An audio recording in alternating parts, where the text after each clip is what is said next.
Blessing Studio. Present. Eirik the giant, son of the forest.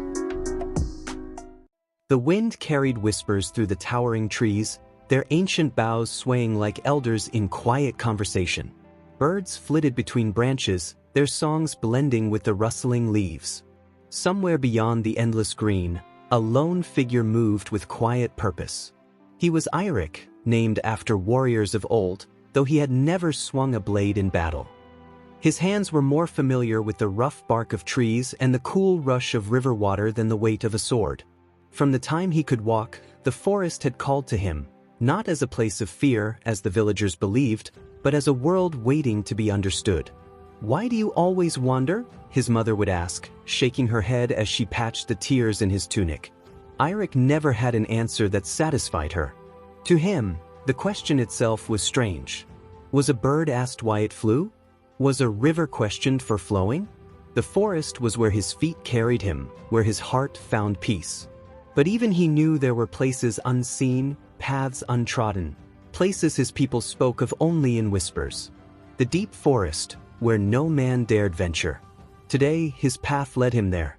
The further Eirik ventured, the quieter the forest became. The chatter of birds faded, the rustling of small creatures ceased, and the air itself seemed to hum with an expectant stillness. Sunlight filtered through the dense canopy in broken patterns, casting shifting shapes across the forest floor. He stepped carefully, his boots pressing into the soft earth, his senses sharpened by the unfamiliar silence. He had been in the forest countless times before, yet this place, felt different. It was as if he had crossed an unseen threshold, stepping into something ancient, something waiting. Then, through the trees, he saw it. A single tree stood apart from the rest, its gnarled roots twisting into the ground like the fingers of an old storyteller gripping the earth. It was not larger or more majestic than the others, nor did it glow or shimmer with unnatural light. In fact, it looked like any other tree in the forest, except for one thing. Among its branches hung small, round fruits, their skins smooth and unblemished. They bore no strange color, no eerie glow. Yet, as Eirik scanned the forest around him, he realized something unsettling. There were no other trees like this one. Not anywhere. He approached, drawn by an unshakable pull. His fingers brushed against the bark as he reached for one of the fruits, plucking it from the branch. It fit perfectly in his palm, no different from the apples and berries he had eaten before.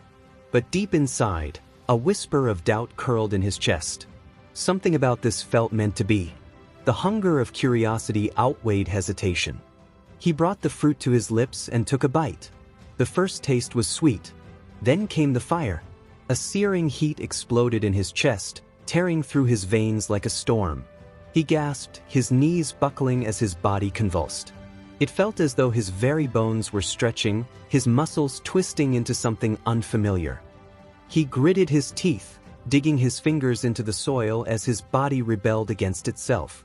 His vision blurred, the trees around him shrinking. No, not shrinking. He was growing. His hands swelled, his limbs lengthened, his entire frame expanding with unnatural speed. He could hear the creaking of his own body, skin stretching over newfound strength, tendons straining as they adjusted to their new form. The pain was unbearable, but beneath it, something else stirred, power. Then, as quickly as it had begun, it ended. Eirik collapsed, breathless and shaking. His hands, now massive, trembled as he raised them to his face. The trees that once loomed over him now seemed small, like saplings barely reaching his knees. Birds, once oblivious to his presence, had fled in terror. He tried to rise, but his balance was foreign, his movements too heavy, too strong. The realization settled over him like a weight. He was no longer just a man. It was hours before Eirik found the strength to move, and longer still before he dared leave the grove. Step by step, he made his way back, uncertain of what he would find.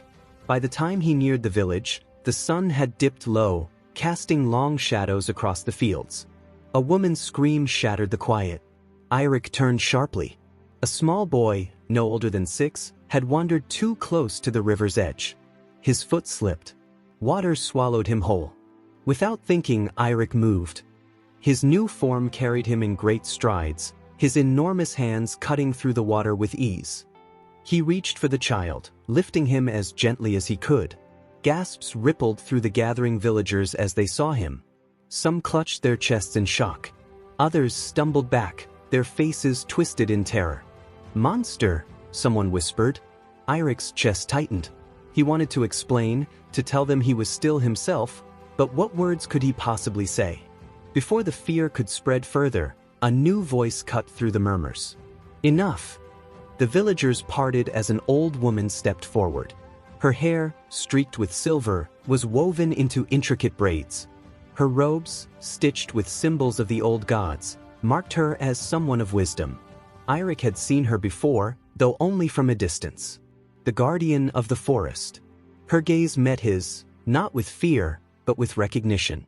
"You were meant to find it," she said, her voice firm yet calm. "It was always your fate." Eirik swallowed hard. What have I become?" She studied him, then gestured for him to follow. He hesitated but obeyed, leaving behind the stunned villagers as they disappeared into the trees. They walked in silence until they reached a small clearing. A fire burned at its center, crackling softly in the evening air. She motioned for him to sit. "You have eaten the fruit of the gods," she said. "A gift and a burden. It chooses only one, and once it has chosen, there is no turning back." Eirik's hands curled into fists. "Then why me?" The wise woman smiled, though there was sadness in her eyes. "That is for you to discover. But know this, your power is not meant for destruction. It is meant to protect." For the first time since his transformation, a glimmer of hope stirred in Eirik's chest. He had been given something no other had. Not a curse, but a choice. And he would not let fear decide his fate. The fire crackled between them, sending flickering shadows across the wise woman's weathered face. Eirik sat across from her, his massive frame awkward in the small clearing, his mind still reeling from her words. "You must learn to control it," she said, stirring a pot of herbs over the flames. "Power without guidance is like a river with no banks. It destroys everything in its path." Eirik exhaled slowly. His hands, now larger than any man's, rested heavily on his knees. He thought of the villagers' fear, the way they had recoiled at the sight of him. "They won't ever see me as one of them again," he murmured.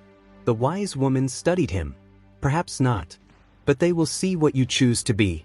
She reached into a satchel and pulled out a smooth stone, etched with ancient runes. "This is a binding stone. It will help you focus.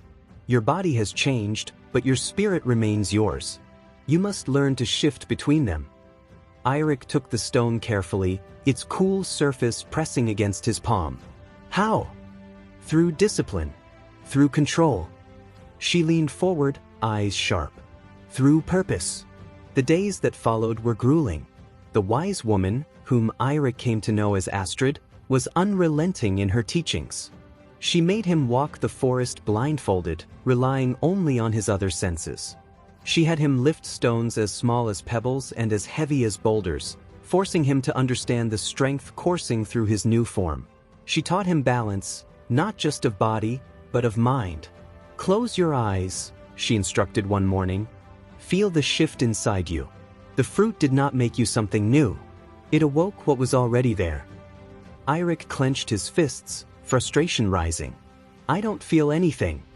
Astrid smacked his arm with her staff. He flinched. "What was that for?" "You think too much," she said simply. "Stop fighting. Listen." So he did. He breathed. He let go. And then, something shifted. His skin tingled, his muscles tightened, not painfully, but with purpose. He could feel the change now, not as a storm raging inside him, but as a tide waiting to be commanded.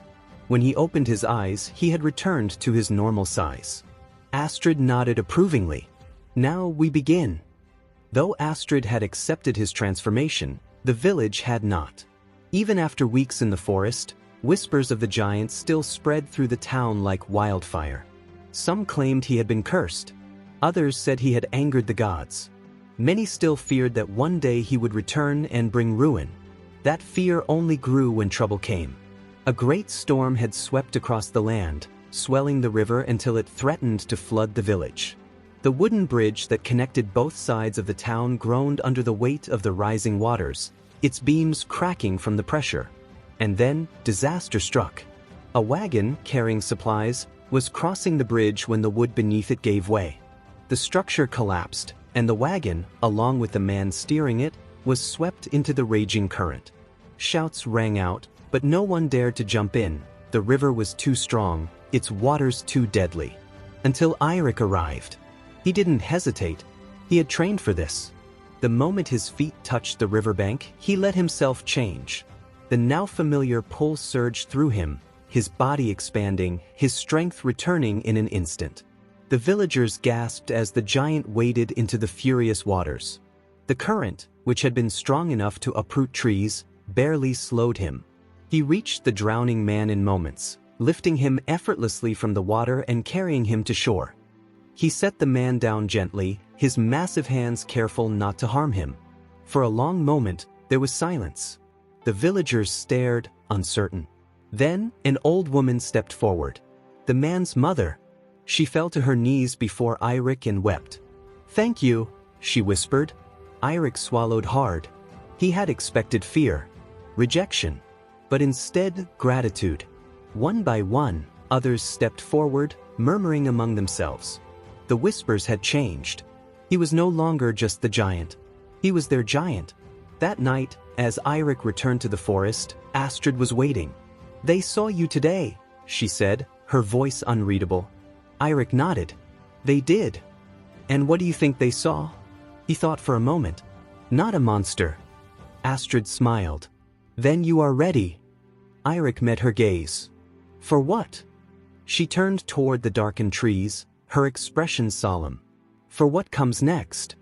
Because though the villagers had begun to accept him, the world beyond was watching. And not everyone would see him as a savior. Some would see him as a threat. And some would want his power for themselves.